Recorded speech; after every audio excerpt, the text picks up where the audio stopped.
Progressive presents Get Pumped. Inspiration to help you do insurance stuff. Okay, time out. You're gonna let your budget be the boss of you? Take control with Progressive's Name Your Price tool. Tell us what you want to pay for car insurance, and we'll help you find options that fit your budget. Here's some music to get you pumped. Da-dong, da-dong, da-dong, da-dong, dang, dang. I hear your budget laughing at you. Oh, wait, that's just those kids laughing at me. Ignore them! Da-dong, da-dong, Progressive Casualty Insurance Company and Affiliates. Price and coverage match limited by state law. You're listening to the Spark Radio Network. Internet radio like you've never heard before. Innovation, creativity, and imagination are all said to begin with a spark. So fasten your seatbelt and take the ride of your life and listen for the spark. You are listening to KLRN Radio, where liberty and reason still reign. Most writers and radio show hosts know that to connect with your fans, you need to do more than just write books or record the latest podcasts. There are many different elements that go into forming an online platform, but there are also many hidden traps. To make matters worse, solid advice on how to survive the muddy waters is scarce. In the book Hidden Traps, I talk about some of the important issues of working with an online platform, highlighting traps that could put your physical or internet security at risk or be harmful to your reputation. Are your social media posts just links with a few disjointed words, making you look like someone who can't complete a sentence? Did your new website cost you more than you anticipated? Are you leaking your personal contact details across the web without even knowing it? Then you need Hidden Traps. Hidden Traps is now available in paperback and ebook from a variety of retailers, including Amazon, Barnes & Noble, and Kobo. Visit blackwolfpublications.com for more details. If you're 85 or younger, would you like peace of mind and comfort for your family? We're Final Expense Direct with an urgent message for you. The average funeral today costs over $8,000, but the most you'll get from government benefits is $255. How will your family pay the difference? We can help. Our senior plans start as low as just $1 a day and pay up to $30,000 for a funeral and other final expenses. Peace of mind is easy. There's no medical exam. You'll have lifetime coverage, and your plan can't be canceled as long as you pay your premiums. Call now for free information about our senior plans. Answer a few simple questions and receive approval right on the phone. Plus, call right now and we'll give you a discount prescription card for free. Call 800-553-8687. That's 800-553-8687. Again, 800-553-8687. KLRN Radio has advertising rates available. We have rates to fit almost any budget. Contact us at advertising@klrnradio.com.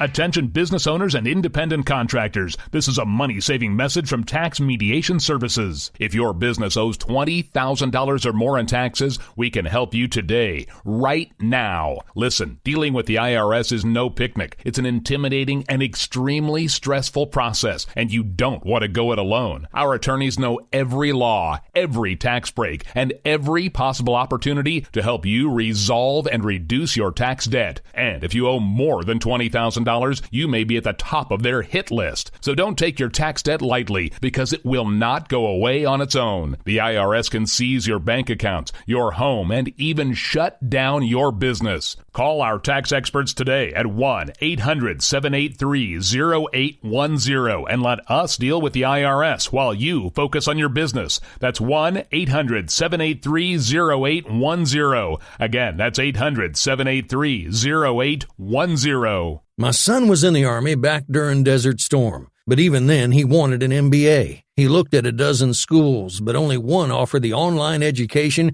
and flexibility he needed while he was in a tent in Iraq, Grantham University. Turns out that Grantham's been delivering affordable, relevant college and advanced degrees for over 65 years. Heck, if they can deliver a quality education to a soldier in a tent overseas, think about the flexibility Grantham can offer you so you can earn your degree too. It doesn't matter how complicated or full your life is. If getting a degree is on your bucket list, you'll want to do what my son did. you'll want to call Grantham. Find out how easy it is to get started on your education so you can check that college degree off your bucket list. Call Grantham right now, 800-910-1370. That's 800-910-1370. Flexible, affordable, relevant. Call 800-910-1370.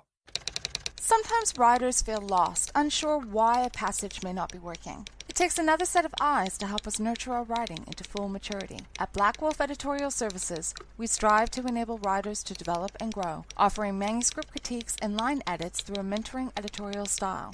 We also offer assistance on generating a writer's bio for your websites. Black Wolf Editorial Services, nurturing your writing into maturity. For a full list of services, visit blackwolfeditorial.com. You're listening to the Spark Radio Network, internet radio like you've never heard before. Innovation, creativity, and imagination are all said to begin with a spark. So fasten your seatbelt and take the ride of your life and listen for the spark. You are listening to KLRN Radio, where liberty and reason still reign.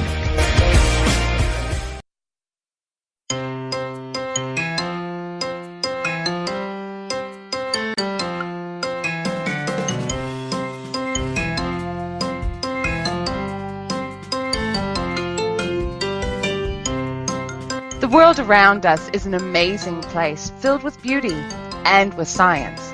But let's face it, sometimes the science can be so confusing that it takes a PhD to understand it. Well, you're in luck. I just happen to have a PhD. Come and take a seat. Perhaps I can explain the world around us in a way we all can understand. Welcome to Conversations in Science. I'm Dr. Judy L. Moore. Call me Doc. Hey guys, and welcome to a new year. It is 2018. Woohoo!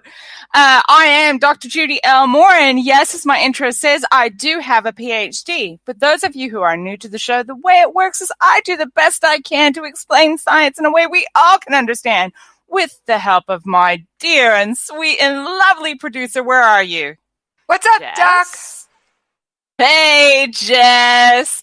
Right, it's Jessie's job to make sure not only that I sound beautiful and fantastic on the internet, woohoo, but she is also there to actually make sure that I don't go to technobabbly, as I am sometimes prone to do.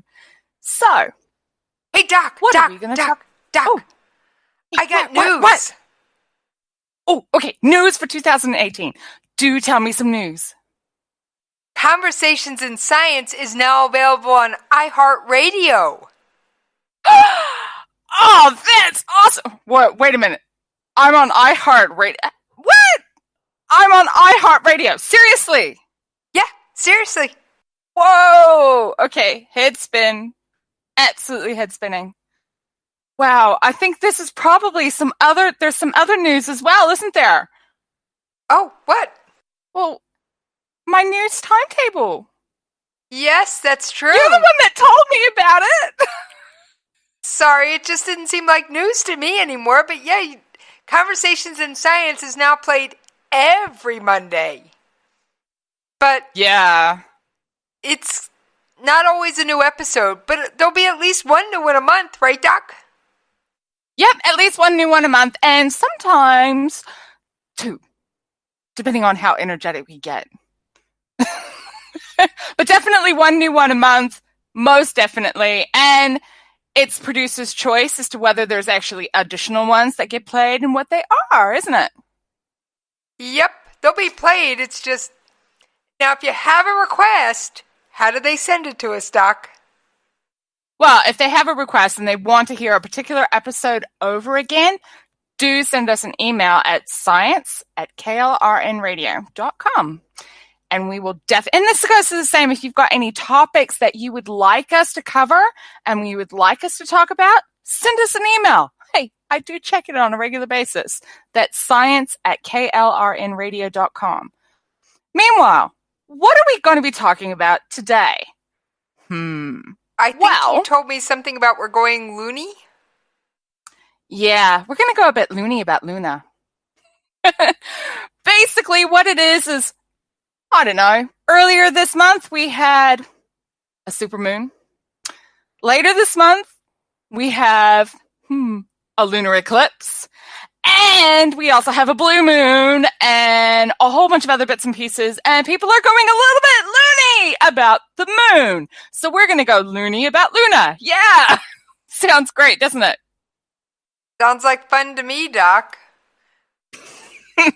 So where do we start, Jess? Okay. Where do we start?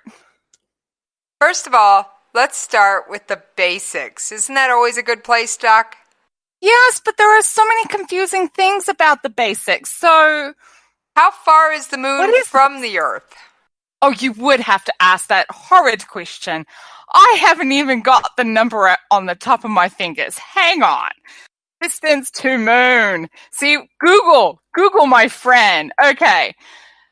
According to my wonderful Google searches that I very quickly do, the moon is 384,000 kilometers, 400 kilometers. Yeah, so 384,400 kilometers. For those of you who don't think in kilometers, because not everybody does, I'm sorry, to convert that into miles, that's 238,900 miles. I'm getting numbers confused. I'm so getting them confused. Does that make any sense? I think we can make heads or tails out of it. All right. Doc, the moon has more than one phase. What are the phases, and how do they all fit together? Okay. So, for those of you who watch the moon like I do, you'll notice a couple of things that are very interesting about the moon. You have the 4 different phases, which you have the new moon, which you really can't see the moon. You know it's there because it's there. It's always there in the sky, but you just can't see it. That's the new moon. And then you have, on the opposite spectrum, you have the full moon, where it's a nice, big, white bubble in the sky. You know, this big, beautiful thing. And then you also have the 2 quarter moon phases. One of them is a waxing moon, meaning it's growing in size. And the other one, we call it a waning moon, meaning it's shrinking in size. Makes sense? 2 words that make sense. But there's a couple of things that you may have noticed if you actually watch the moon on a regular basis. One of them is that we always see the same crater surface or crater structure on the moon. The moon is always facing the same face, is always facing the Earth. It never, from our perspective, doesn't rotate. The reason why is because the moon didn't rotate. What was that? I didn't know that the moon didn't rotate. Well, it does, actually. But what it is that it orbits the Earth every 27 days. Thereabouts. I mean, it's a interesting orbit. It has a bit more than 27 days. It's a funny, weird thing. But like the Earth, it does rotate about an axis as well. But a moon day, so that's what on Earth we're rotating about an axis, and it's 24 hours is our day because we're rotating around the axis. A moon day is actually 27 days. So, wow, a whole day takes 27 Earth days on the moon? Yeah. It's 27 Earth days on the moon. Yeah. So not only do you get 27 days for it to orbit around the Earth, but it's 27 days for it to rotate about its axis. And as a consequence, we always see the same side of the moon. It never changes. It gives us a bit of an interesting perspective as a consequence, because that's why we have the dark side of the moon, even though it's not actually dark. But that just happens to be the other side of the moon that we don't see. And that's what they tend to call as the dark side of the moon. Now, am I making NASA sense? Give it that term because they couldn't communicate with the astronauts that were landing on the moon? Exactly. That was exactly it. If the astronauts had actually gone to the far side of the moon as they were orbiting around, the radio communication was cut off and it went basically radio dark. They couldn't there was no communications. And that's where that term dark side of the moon came from. It's not really dark because it does see sunlight, but from the Earth's perspective, we don't ever see it. So that's what it is. But we know what it looks like because the astronauts that have gone to the moon have actually taken photographs. So we do know what the other side of the moon looks like, just not from Earth, do we know? Okay. Does this make all sense? I'm following you so far. Okay. Now, there's some other really interesting things about the moon's orbit. The moon does not orbit in a circular path. It's actually slightly oval. Okay. And the Earth sits in one sort of apex of that oval path. As a consequence, as the moon is orbiting around the Earth, sometimes it's closer to the Earth, and sometimes it's further away. Now, these have very special scientific terms. They have, when it's at its closest, it's called it's at its perigee. And when it's at its furthest away, it's called an apogee. It's at the apogee. And sometimes the full moon happens to coincide with the perigee. That is what we know as a supermoon. Now, the interesting thing that's about a supermoon, and when it's at its apogee, by the way, it's called a mini-moon. Very creative term, isn't it? Ha, ha, ha. Yeah. Okay. Creative. Mini-moon. Got it. Very creative term. Mini-moon and supermoon. I'm with you so far. Okay. There is actually a size difference. So those of you who are looking out there and watching the moon, you're not imagining things. You are not crazy. The moon actually does change its size in our skies. We actually do see the moon grow bigger and get smaller as the year moves and as things move around. We do actually see it happening. It's not your imagination. We will also see the moon getting brighter or fainter, depending on where you are with respect to perigee and apogee and full moon and all these other things. You're not imagining it. It is real. It does happen. It just turns out that the size difference between a mini-moon and the supermoon is about 14% difference in the radius of what we see in the sky. So if we were to actually physically measure how big our perspective moons are that we see, and we take two photographs, one in perigee, one in apogee, so we're dealing with the supermoon and the mini-moon, compare the size difference, it's 14% different. But because of that 14% different, we also get more light in a supermoon as well.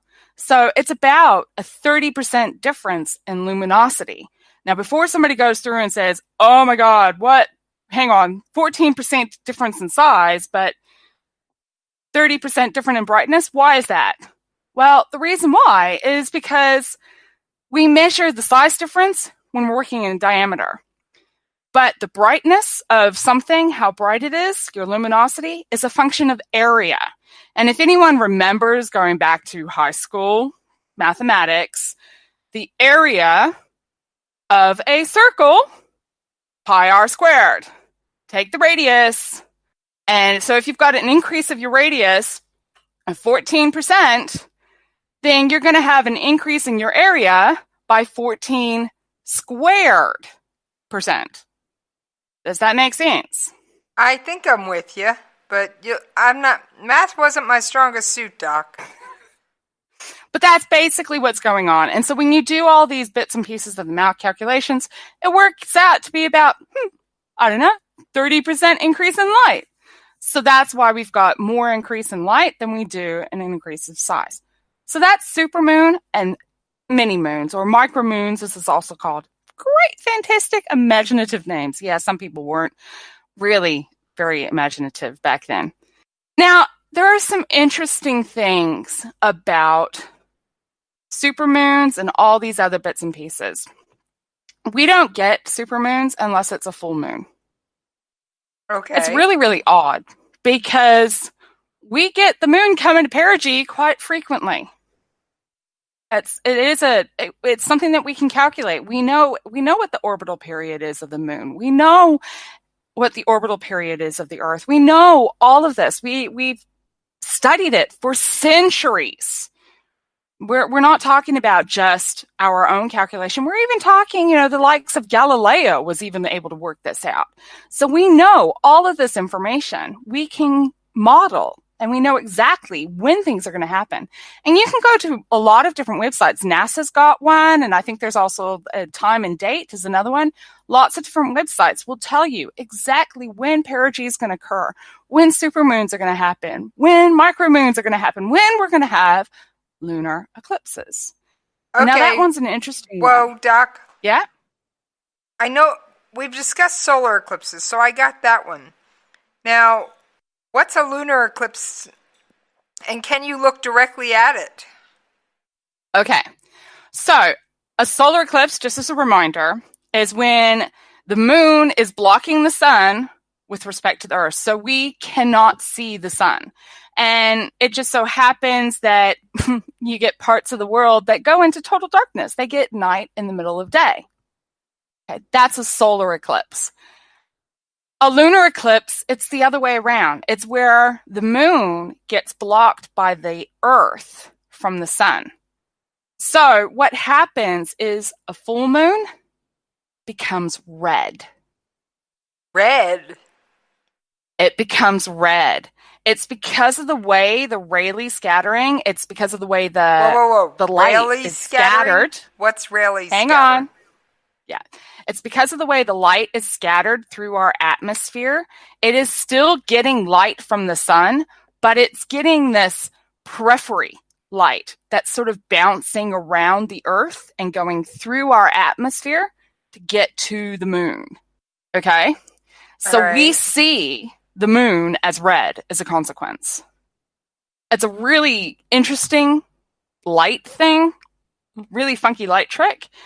And what's going to happen is with a lunar eclipse, and we actually have one on the 31st of January, 2018. That's when the next the total lunar eclipse is going to happen. That's when the next one is. What's going to happen is it's going to start entering into this Priamba region, which is basically the Earth's shadow. It's just a fancy word for the Earth's shadow. It's going to move into that region, and the edge of it's going to start to look a bit orange. And then it's going to carry on, and the moon's going to really become this wonderful orangey color. And when it gets to totality, it's going to go red, bright red. Sort of like the color of your shirt sometime, you know? Yeah, I do wear a lot of red shirts, but so what do they call it when it goes bright red? Is there a special name? They do call it the blood moon. That's a historical name, and it was because in ancient times, they didn't understand what was going on. They didn't know about where the moon was with respect to the sun or anything like that. They didn't know why that this was actually a lunar eclipse. They didn't understand it. But what they did know was that the moon is going the color of blood. So they called it the blood moon. And there's a lot of freaky type myths associated with it because people go a little bit cuckoo on a lunar moon. They just do this. I don't know why. Blood moon happens and people just go a little bit, But it's okay. But what makes this particular lunar eclipse that we've got coming up, what makes it so special, is it's also what we call a blue moon. Okay. Now, a blue moon. We've got a blood moon, a blue moon, and a full moon, all cramming themselves in one spot. Yeah. Now, people are going to go cuckoo over this. Okay, so a blue moon, to make it really simple for you to understand, take a calendar month. It's the second full moon in a month. There's nothing more fantastic or more greater definition to what a blue moon is. We've already had a full moon this month. We had it on the 2nd of January. We've got another one coming up on the 31st. That's the second full moon in 1 month, so it's a blue moon. So the saying once in a blue moon is actually a real thing. A blue moon is a real thing. Yeah, it is a real thing. And the reason why that saying is once in a blue moon is because they do come around not very often, but they're often enough for people to recognize them. They're not blue. It's just, hey, we like to have this funky little term to them. They're not actually a blue moon. But in this case, this year, we're going to get a red blue moon. Is that rare, Doc? Yeah, that one is actually quite rare. And it just so happens that it coincides that the total lunar eclipse that we've got is coinciding with the blue moon. That's all. That's the only reason why it happens. It's no reason to go cuckoo, but I can pretty well guarantee that someone is going to go cuckoo. They always do. Like that? Yeah, like that. That's okay. Now, I've taken a look at some of the other things. Now, we've had the supermoon, and that supermoon was, the 2nd of January, so it wasn't very far away. You can actually have a lunar eclipse coinciding with the supermoon. Okay, is there a special term for that other than cuckoo? There isn't actually a special term. No, for that there isn't a special term. But here's the funny thing is that next year in 2019, January 2019, we're talking first month of that year, we are going to have a total lunar eclipse, i.e. the moon's going to go red again, and it's going to coincide with the supermoon. So it's going to be a bright, big red babble in the sky. I think people are going to go seriously crazy over that date. Now, I think I'll just shut my doors. I have a question for you, Doc. People always make a really huge deal about solar eclipses, but lunar eclipses don't seem to be quite the chaos that solar eclipses are. What's the deal? Okay, with a solar eclipse, you actually can't watch it directly. You will burn the retinas in your eyes. You have to, if you're going to watch a solar eclipse, you have to have special filtered glasses, or you have to look through a camera lens that's actually specially equipped to look at the sun, or you have to use the pinhole camera trick, which is the old style, pinhole in a piece of paper and you're trying to focus it on another piece of paper and you're watching another paper. Pinhole cameras are so much fun. Or there's other methods. You can't look at a solar eclipse straight away. If you're going to watch the moon, hey, you can see. That's probably what makes it so different, is the fact that the moon, you can always look at it. There is nothing stopping you to look at the moon. Every single time you have a full moon in the sky, you can watch it. You can see it. You don't need any special cameras or special filters or telescope. You don't need anything. You can even see a full moon in the middle of the day. Doc, I beg to differ. There is one thing you need. Yeah, no cloud? Bingo! A clear night sky. Oh, you don't need a clear night sky. You can still have clouds coverage. And in fact, that's how you get the halo effect around the moon, is when you have a thin, wispy layer of clouds. And that's pretty cool. But yeah, you're right. You do need to have some clearish sky so you can actually see the sky and see the moon. But other than that, you don't need any special equipment. So it's safe anytime to run outside and stare at the moon. Oh, yeah. Oh, yeah. And in terms of the lunar eclipse that's coming up at the end of the month, there is large portions of the world who will be able to watch it. I get to watch it all 8 minutes of it if I really want to, because of where I happen to live. It's great. I think, what was it? It's the western seaboard in the U.S. that will be able to see portions of it, not necessarily all of it. I think I'm going to miss it. Yeah. I know Alaska can definitely see all of it. I'm about as far away from Alaska as you get. Well, I'm on the East Coast anyway.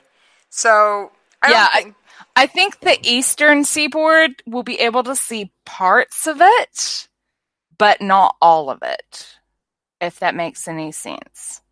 Yeah, that makes sense, Doc. It's 8 minutes. So there's actually a lot of things about the moons. Okay, right. We can only ever have a lunar eclipse during a full moon. We will never, ever have a lunar eclipse during any other phase of the moon. Okay. Just like we can only ever have a solar eclipse during a new moon. We will never get it in any other phase of the moon. Why? That is because of a perceptive thing. Okay, imagine that you put your hand out in front of you. Just, you put your hand out in front and block something like, I don't know, maybe you've got a clock up on the wall or whatever, but you put your hand in front of you and you block your sight of that particular whatever item you're blocking. Keep your hand where it is, don't move it, and then lean to the side slightly, just a little bit. And you'll be able to see whatever your hand was blocking. It's because of the perceptions and where your vision and field of view is. Okay? It's exactly the same thing when you're talking about a lunar eclipse or a solar eclipse. The moon in a solar eclipse is blocking the Earth's view of the sun. It can't do that if it's going to be in any other phase other than a new moon, because the whole reason what a new moon is it means that the side of the moon that's facing us gets no light from the sun. The moon is not a light source of its own. It's basically a mirror. It's reflecting solar light back to Earth. Okay, so the moon doesn't have its own batteries. It reflects light from the sun. Yeah, it doesn't have any light of its own. It is the surface that it is made of is this luminescent material. It's reflective. It is a reflective surface. So any light that goes to the moon will be reflected back. So the old wives' tale about the moon being made of green cheese just absolutely crushed. Oh, absolutely. Sorry, absolutely crushed. The moon is a reflective surface. That's it. So for it to be a new moon, none of the surfaces that are collecting light from the sun are facing the Earth. That is the only way it's going to block the sun from the Earth, because all the light is not making it to us. That's how we get the solar eclipse. The reverse is going to be true with the lunar eclipse. It has to be a full moon, because how else is the Earth going to block the moon from the sun? And the only reason why it doesn't go dark like the sun does is because it's still getting a little bit of light, but it's getting the light that's going through our atmosphere and around us. It's a bit of an interesting light thing because, dare I say it, most people tend to think of light as rays in straight lines, but light doesn't travel in straight lines, guys. It travels in funky curves and waves, and it does other things. I'm not going to go into that because that's a whole different show, whole different area of things, and it is so confusing sometimes. I'm not going to go there. Well, maybe we'll do that another time then, Doc. Yeah, another time. Maybe we'll talk about how light really moves in another time. But basically, it's getting this light that's coming through the edges of our atmosphere reflecting onto the moon, and that's what we see. That's why it's gone red. So it's moving into our shadow. Okay. Now, so if anybody tries to sell me special glasses to watch anything lunar, they're cuckoo. They're cuckoo for Cocoa Puffs, definitely. Cool, because you never know what people will try and slap a price tag on these days, Doc. Yeah, no, we don't need to be going that. Okay, Jess. Yeah, Doc? You can correct me if I'm wrong, but I'm not sure if I've covered everything yet. Are there any questions that are just burning to be answered? Well, you mentioned, let's see, we covered the cycle of the moon, the waxing and the waning moon, the full moon, the new moon, the blue moon, the super moon, the blood moon. The blood moon. If we don't mind taking a slight mythology trip, how did some of these things, I've also heard of a corn moon, I think it was one time. And it was just... And you also get the harvest moon. Yeah. And the wolf moon. And all of these other ones. Yeah. Yep. We can definitely take a trail down there. But, Jess. Yeah? How about we take a quick break? Pay those bills. And then we do it.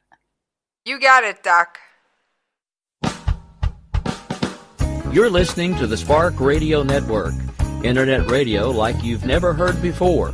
Innovation, creativity, and imagination are all said to begin with a spark.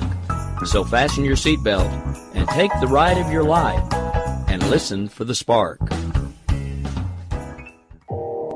You are listening to KLRN Radio, where liberty and reason still reign. Most writers and radio show hosts know that to connect with your fans, you need to do more than just write books or record the latest podcasts. There are many different elements that go into forming an online platform, but there are also many hidden traps. To make matters worse, solid advice on how to survive the muddy waters is scarce. In the book Hidden Traps, I talk about some of the important issues of working with an online platform, highlighting traps that could put your physical or internet security at risk or be harmful to your reputation. Are your social media posts just links with a few disjointed words, making you look like someone who can't complete a sentence? Did your new website cost you more than you anticipated? Are you leaking your personal contact details across the web without even knowing it? Then you need Hidden Traps. Hidden Traps is now available in paperback and ebook from a variety of retailers, including Amazon, Barnes & Noble, and Kobo. Visit blackwolfpublications.com for more details.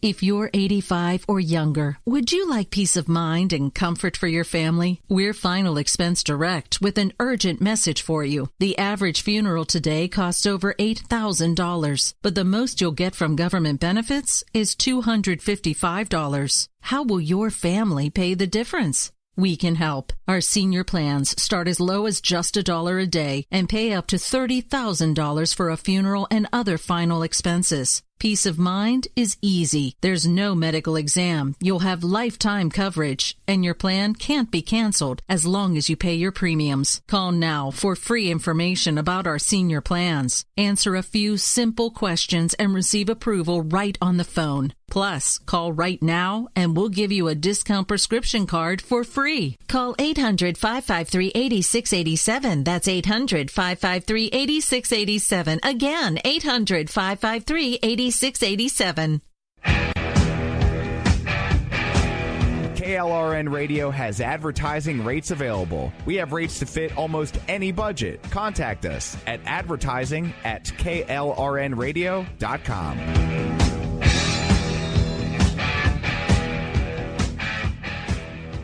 Attention business owners and independent contractors. This is a money-saving message from Tax Mediation Services. If your business owes $20,000 or more in taxes, we can help you today, right now. Listen, dealing with the IRS is no picnic. It's an intimidating and extremely stressful process, and you don't want to go it alone. Our attorneys know every law, every tax break, and every possible opportunity to help you resolve and reduce your tax debt. And if you owe more than $20,000, $20,000, you may be at the top of their hit list. So don't take your tax debt lightly, because it will not go away on its own. The IRS can seize your bank accounts, your home, and even shut down your business. Call our tax experts today at 1-800-783-0810 and let us deal with the IRS while you focus on your business. That's 1-800-783-0810. Again, that's 800-783-0810. My son was in the Army back during Desert Storm, but even then he wanted an MBA. He looked at a dozen schools, but only one offered the online education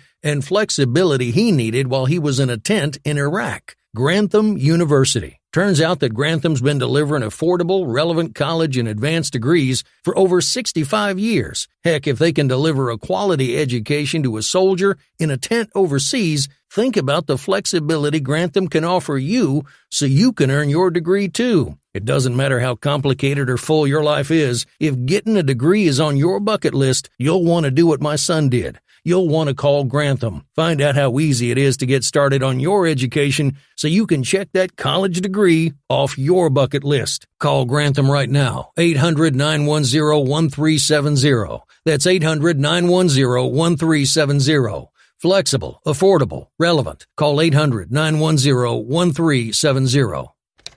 Sometimes riders feel lost, unsure why a passage may not be working. It takes another set of eyes to help us nurture our writing into full maturity. At Black Wolf Editorial Services, we strive to enable writers to develop and grow, offering manuscript critiques and line edits through a mentoring editorial style. We also offer assistance on generating a writer's bio for your websites. Black Wolf Editorial Services, nurturing your writing into maturity. For a full list of services, visit blackwolfeditorial.com. Hi, guys, and welcome back. I am Dr. Judy L. Moore, and guess what? We've been talking about the moon. We've been going loony over Luna. Interesting. Loony over lunar. That almost sounds... Well, I know there is a candy bar that was called the Lunar Bar. I don't know if it's still out there, but it was pretty yummy. I'll have to take your word for that because, you know what? I get different candy bars, so I don't know. But that's okay. Meanwhile, okay, so we have been talking about various different things associated with the moon. We've been talking about lunar eclipses. We've been talking about why it's called the blood moon. We've been talking about the blue moon that we've got coming up at the end of the month. We've been talking about the fact that we just had a supermoon and what a micro or mini moon is called. Very imaginative names, guys. We've been talking about why we have lunar eclipses. Do have another question, all these Doc. What was that, Jess? Do people actually go just a little bit nutty when the moon actually does these things, or is that just all myth? Well, I remember my mother used to be an ER nurse, and one of the things that she always jokingly said is that you could actually tell when it was a full moon outside, because the ER would just get a little crazy. You would get some really bizarre cases coming in, and for whatever reason, people just go a little bit nutsy. I'm not sure if it's connected, but the full moon or the moon cycle actually does contribute to the way waves and the cycle of the movement of the earth. So the tides, the tidal motions. And basically what's really happening with that tidal motion is that you have the mass of the moon has got a gravitational pull on it. It actually is pulling on the earth. Not as much as what people might think is happening, because the earth is actually a larger body, so we are pulling and have a greater pull and a greater influence over the moon, which is why the moon hasn't disappeared off into the middle of space. It's why it's still orbiting us. And that's why the moon hasn't floated away? Yeah, exactly. It hasn't floated away. It's not, and it's bound to us because of this. But its gravitational pull on us is actually pulling the water towards it. And that's why on one side of the planet you always get high tide, and on the other side of the planet you always get low tide at the same time. It's because of this pull of the earth, pull of the water, or pull that the moon has on us. And when it's at its perigee, and remember, for those of you who are just coming in, we talked about perigee versus apogee. So perigee is when the moon is at its closest to the earth, and apogee is when it's furthest away. And just remember that the moon does not have a circular orbit around the earth. It's actually elliptical. So and it's we an just happen to oval, be Doc. in one apex. What was that? So it's an oval. Yeah, it's an oval. Okay. Okay. So we have an elliptical orbit. And that movement that it has, so when it's at its closest, that's when we can get things like king tides and stuff like that. Okay, king because tides? it's pulling. A king tide is when the tide is really, really big compared to what it normally is. Really high. High tide It's is a higher really than high usual. tide. Yeah. Okay. And you think I would know this having lived in a coastal community for a while, but I was a kid, so I didn't pay much attention. Yeah. So that's why you can get king tides anyway. It's because the moon will be at its perigee. And when it's at its apogee, when it's furthest away, the tides are pretty small, pretty insignificant. Seems cool. Right. So there are some other things that are interesting. Before we went to the break, you were asking about some of these other random names that come about for the moon. You've got things like the corn moon, the harvest moon, the hunter's moon, the cold moon. You have the wolf moon. There are so many different names from them. And basically what it is they come from our old ancient mythologies from various different cultures around the world. And different cultures had different ways of defining where they were within the year. Okay. There are only two ways of determining within the ancient culture where you were within the year. There were only two ways of doing it. One, you watch the sun, and you basically calculate how long three ways actually, now that I think about it. One is the sun, you calculate how long the day is. And that's when you get things like the solstices, which is where the longest day and shortest day of the year, depending on where you happen to be in the planet. Then you have your equinoxes, where the day and night is the same exact duration of time. And then you have your time frames in between. You also have, within that solar year, you have 13 full moons within a year. So we're Not probably 12. going to have we're probably guaranteed one blue moon a year, right? Yeah. Because of our calendar year, yeah, you're guaranteed to have at least one blue moon Now, I every got year. just an off-the-wall question here, Doc, but I'm pretty sure you can handle it.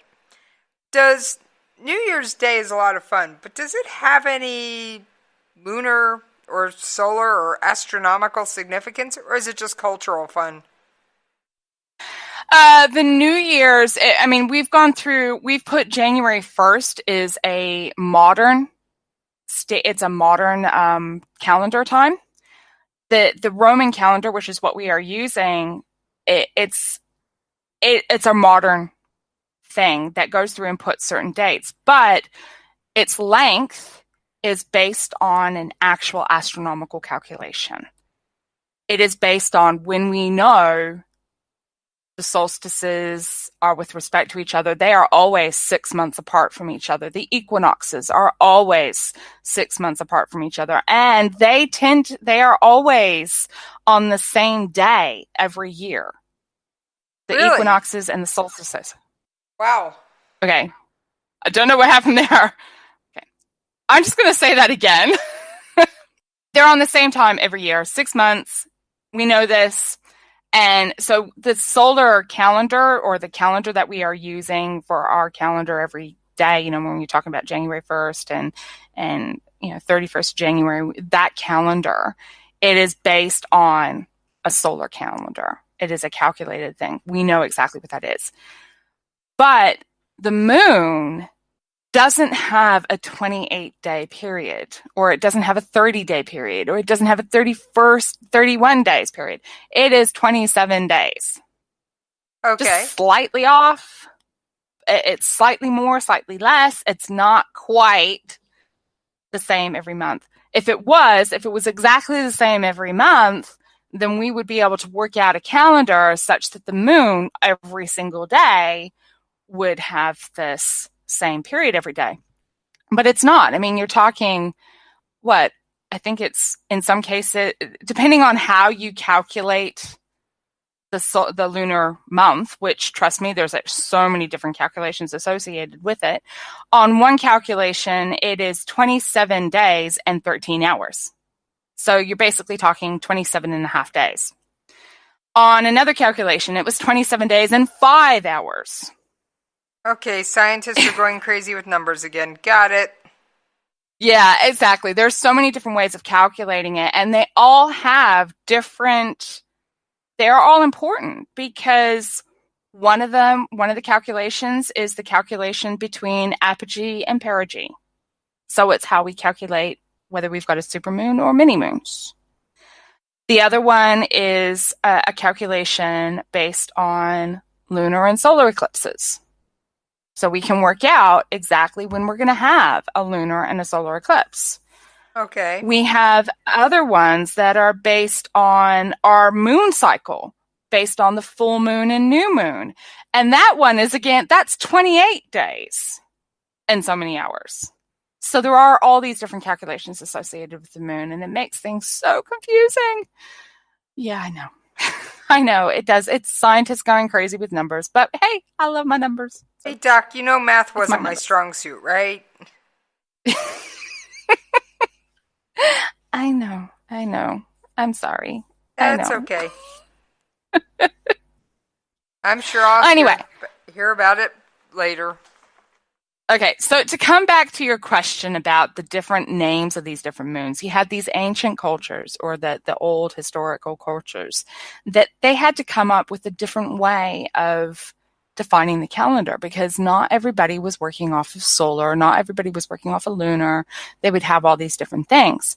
But they knew, based on what was happening with the weather, where they were at.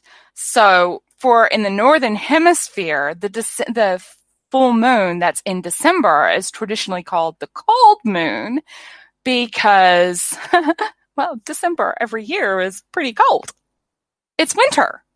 And so even when you're talking about, dealing with the Anglo-Saxon terms, in those old cultures, they knew the moon that is going to be in around about that period. It's winter, it's snowing, it's cold. Hence its name, cold moon. Not very imaginative, is it? No, not really. But then you also got things like the corn moon. The corn moon was when they were going to plant and harvest the corn. It's when they're harvesting the corn every year and planting it. Then you had the harvest moon. They know they're going to be harvesting their crops every year at that moon. You had the wolf moon, because the wolf starts to howl at the moon at the end of winter. As we're starting to get into warmer weather, the wolf comes out and, oh, look at that! There's a full moon! Thank you. Yeah, so that's where you get the wolf howling at the moon. And so that's why the wolf moon is in January, because that's roughly the time of year that weather starts to warm up, the wolves are coming out of their dens, they're doing things. You know what I find fascinating, Doc? Yeah? I've made no secret of the fact I'm Jewish. And, well, the Jewish religion has its own calendar. And it's based on the moon, isn't it? Yeah. But every so many years, they add a whole extra month. They don't have a leap day. They have a leap month. That'll probably be because you have 13 months in a year, and they're probably trying to bring everything up into the cycle, trying to make everything a bit equal again. Their calculations, that's the thing. I mean, the moon doesn't go around the Earth in exactly 28 or 27 days. It's actually 27 days and so many hours. It probably And that's has gonna add something to up. do with all that. What was that? It probably has something to do with all that. I know enough to grab a Jewish calendar every year, but that's about the size of it. I mean, to be honest, I couldn't follow all the math that goes into it. I think the mathematics associated with it is quite interesting because there's also other interesting things. We don't get a lunar eclipse every single full moon. We can only have a lunar eclipse at the full moon. We can only have a solar eclipse at a new moon, but we don't get one every month. And the reason why is because the moon, its orbit around us, it actually wobbles. It is not always on the same plane. It's constantly moving. So we have a wobbly moon. Yeah, we have a wobbly moon. Not only that, what happens? There's an old TV commercial to go, Weebles wobble, but they don't fall down. The moon's never going to fall down, is it? No, the moon is never going to fall down. Cool. But what's happening is because as we're going around the sun, it's the moon's orientation with respect to the sun is changing. It has this slight tilt that with respect to the sun keeps moving and keeps changing. And then it has, of course, you've got a slight wobble in that orbit as well. Scientists can calculate it. We know what we're looking at. A bit of an interesting fact, there's actually lunar records that go back 400 years. Are we talking Galileo? We're talking before Galileo, too. There is actually a lunar record that was calculating solar eclipses and lunar eclipses that calculated it right up until 2020. That is, the record is like near on 600 years old, but it was still calculating every single lunar eclipse and solar eclipse that we're going to have right up to 2020. Was it accurate, Doc? That's the scary thing, is it actually is accurate. I mean, it might be off by about a day or two, but it is still really accurate. And that tells you how much we knew 600, 400, 800 years ago about the movement of the moon with respect to Earth. We knew all of this stuff. We can measure it all. And so you're not crazy, guys. These things are calculable. We do know what it is. We know what's going on. Yeah, but still people go a little bit loony. Well, I don't know why. I think the looniness of the moon is an awesome topic, and I was happy to howl about it with you. Corny. Oh, it needs to be a corn moon. Sorry. Hey, gotta have the corny jokes, Doc, or it wouldn't be me. Yeah, that's true. That is very, very true. All right, Jess, before we wrap this show up, is there anything else about the moon that we haven't covered? No, Doc, I don't want you to start throwing mathematical formulas at me. I promise I won't. I'll try not to. I promise. You can save that for your other science friends. Okay, so the 31st January, guys. If you've got a clear sky out, go check it out. We are going to have a blood moon that happens at the blue moon. Yeah, don't go crazy, please. Please don't go crazy. But it's going to be cool. Let's face it. I just want to know how many listeners are going to go out and howl at the moon. I'll join them. Does that sound fine? Hey, you have mind. Fun with that, Doc. Okay. I think, Jess, we are at the end of another show. I think so too, Doc. Well, that brings us to an end of another Conversations in Science. If you have any questions about science and about some of the world around us, feel free to drop me a line. I'm on Twitter, and you can find me at Judy L. Moore, or you can look me up on Facebook, Judy L. Moore, or you can drop me a line on my personal website, judylmoore.com. I think you're seeing the pattern here. Then, of course, if you are interested in some of the other projects I do, which is the writing and editing, feel free to check me out on blackwolfeditorial.com. But then, of course, don't forget, if you are wanting more information about the science, you can also contact us at the station with the email of science@klrnradio.com. Then, of course, there's my cohort that keeps going through and popping up. You mean me, Doc? Well, for anybody who wants to track me down, you can find me on Twitter at Jessie's POV. And you can also drop me a line at the station at Jessie's POV at KLRNRadio.com. Bye, guys. Bye. The Starlight Lounge presents An Evening with the Progressive Box. Oh, what a great audience. Let's dim the lights for this next one. Nope, too much. There it is. Gotta get things just right. Like Progressive's Name Your Price tool. Tell us what you want to pay, and we help you find coverage options that fit your budget. And now, the mood is right. Wait, the lights are back on again. Trudy, can you? And now it's completely dark. Progressive Casualty Insurance Company and Affiliates. Price and coverage match limited by state law.